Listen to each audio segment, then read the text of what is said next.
ஆசை ஆசையாக சாப்பிட்றோம். சாப்பிட்ட உடனே ஏப்பம் வந்ததுன்னா அது சந்தோஷம்தான். ஆனால் சில சமயம் என்னாகும், டக்குன்னு அப்படியே எதிர்கழிச்சுன்னு வந்துடும். அது எதிர்கழிச்சின்னு வருது அப்படின்னு கொஞ்சோண்டு வாந்தி மாதிரியா அப்படின்னு பண்ணி துப்பிட்டு வந்துடும். அதுக்கப்புறம் எடுத்து பாருங்க, அந்த தொண்டை எரி எரி எரி எரின்னு எரிஞ்சுன்னு கிடக்கும்.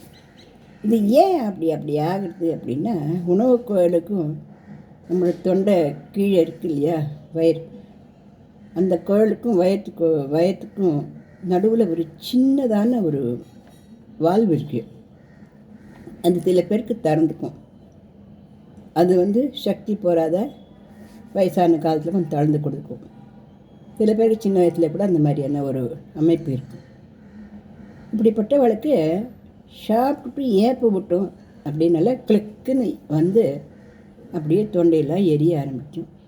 எதை சாப்பிட்டோம் ஏன் சாப்பிட்டோன்ற மாதிரியான ஒரு பெரிய கஷ்டமாக இருக்கும். இதுக்கு பேர் நெஞ்செரிச்சல்னு பேர். தொண்டையெல்லாம் பயங்கரமாக எரியும், மாரெல்லாம் எரியும். அதுக்கு தான் அதை சாப்பிட்டோம். நம்ம எண்ணெய் பண்டம் கூட சாப்பிடலையே, நம்ம ஆகாத பண்டம் கூட சாப்பிடலையே, சாதாரணமாக தானே சாப்பிட்டோம், ஏன் இப்படி அப்படின்னு நம்ம ரொம்ப கவலைப்படுவோம். இதுக்கு காரணம் இதுதான். இப்படிப்பட்டவ என்ன பண்ணலாம் அப்படின்னாக்கா, சாப்பிட்ற அளவு கொஞ்சம் குறைவாக சாப்பிடலாம்.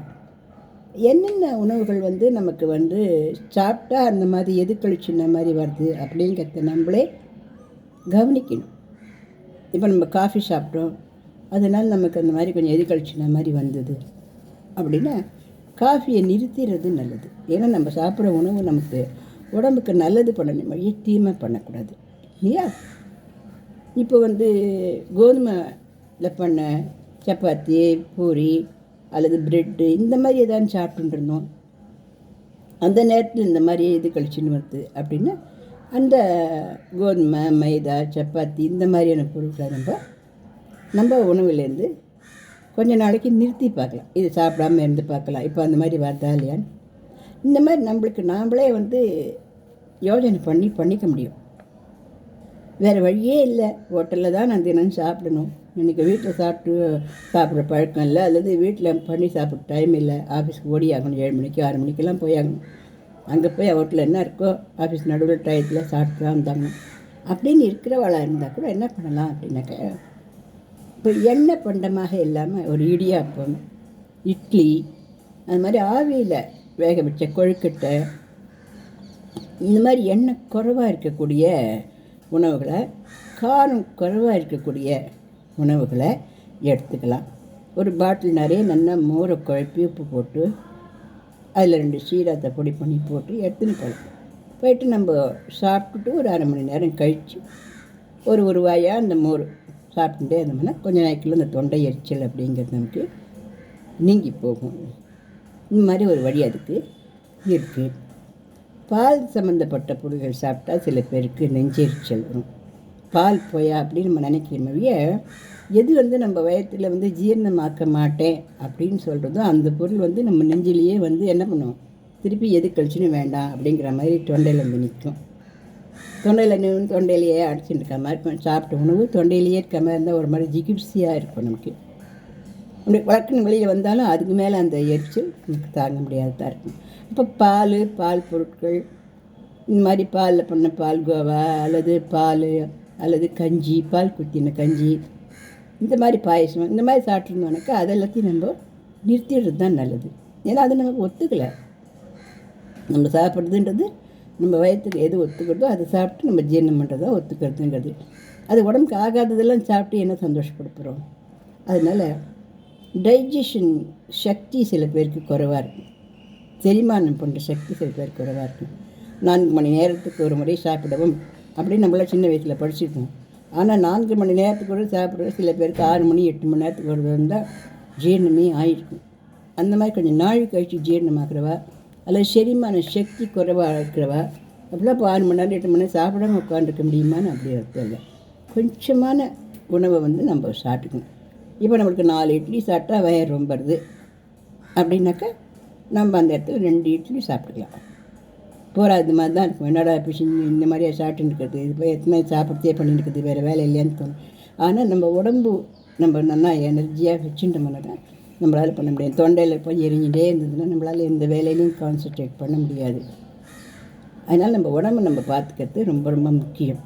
அதுவும் இந்த ஜெரிமானத்துக்கு ஏற்றபடியாக நம்ம சாப்பிட்றது ரொம்ப நல்லது. அப்போ 4 இட்லி சாப்பிட்ற இடத்துல 2 இட்லி அல்லது 3 இட்லியோடு நம்ம நிறுத்திட்டு நம்ம சாப்பிட்ட உடனே கிடக்கடான்னு தண்ணியை மேலே கொட்டிக்கூடாது.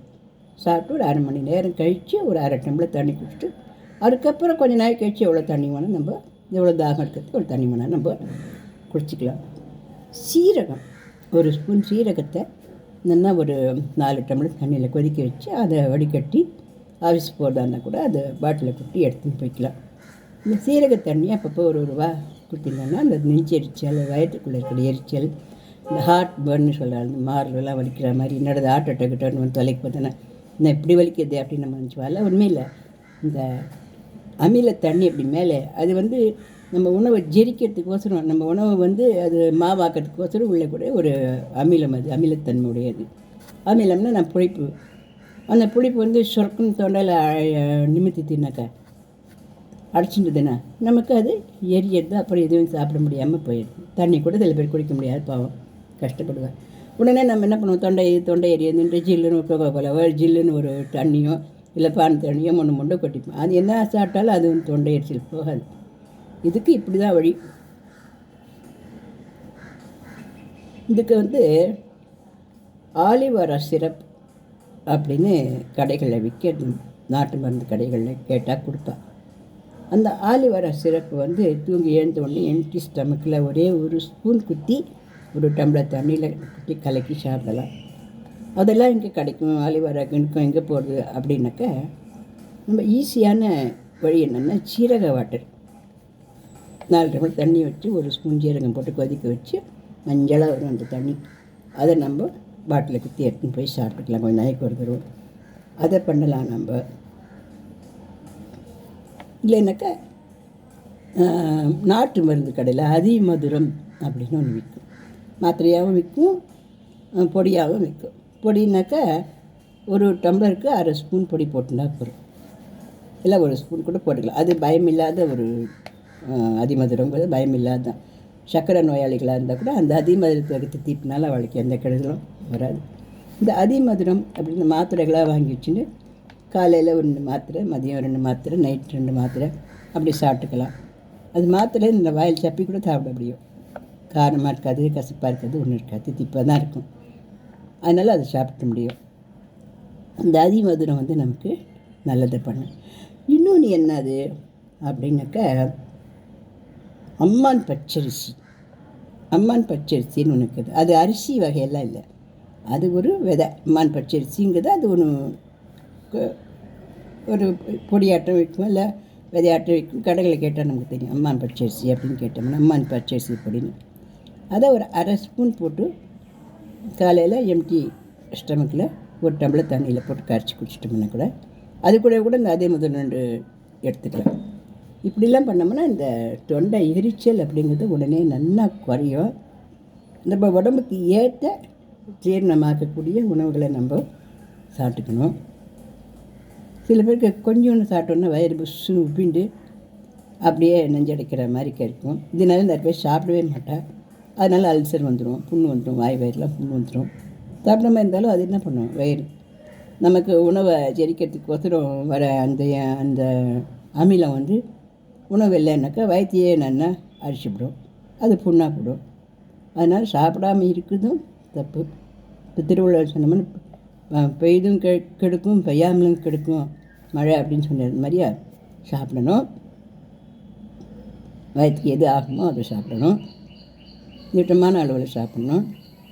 உண்ட உணவு செரிச்சதுக்கப்புறம் மறுபடியும் அடுத்த உணவை நம்ம வயிற்றுக்கு கொடுக்கணும். அது இடையில் இந்த ஜீரக வாட்டர், மோர், வாம் வாட்டர் இதெல்லாம் கொஞ்சம் கொடுத்துக்கணும். அது நடுவில் இந்த அதிமதுரம் இதுகளெல்லாம் ஒரு மாத்திரை 2 மாத்திரை அதுக்கு மேலே போடக்கூடாது.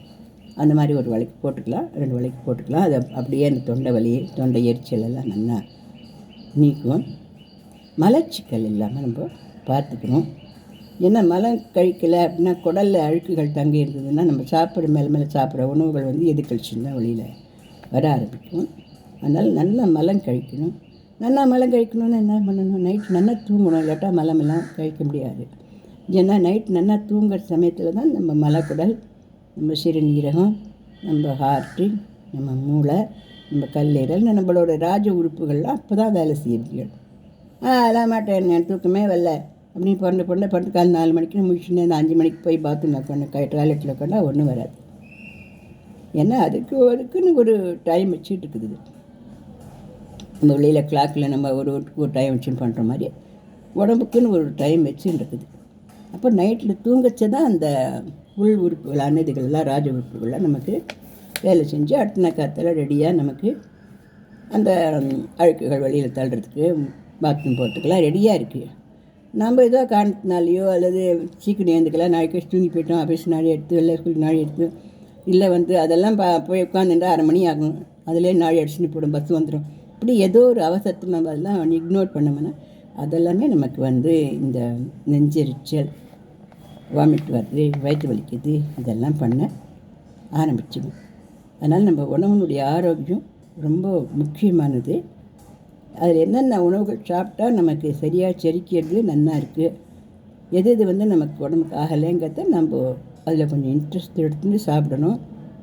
எது சாப்பிட்டா ஆகலையோ அந்த உணவுகளை நம்ம குறைச்சிக்கணும், அதுலேருந்து நிறுத்திடலாம். இந்த மாதிரி நம்ம உடம்பை ஆரோக்கியமாக பார்த்துட்டோம்னா தான் நம்ம வேலைகளில் பண்ணோம்னா கவனித்து நம்மளால் செய்ய முடியும். இந்த பதிவு பிடிச்சா லைக் பண்ணுங்கள், ஷேர் பண்ணுங்கள், சப்ஸ்கிரைப் பண்ணுங்கள்.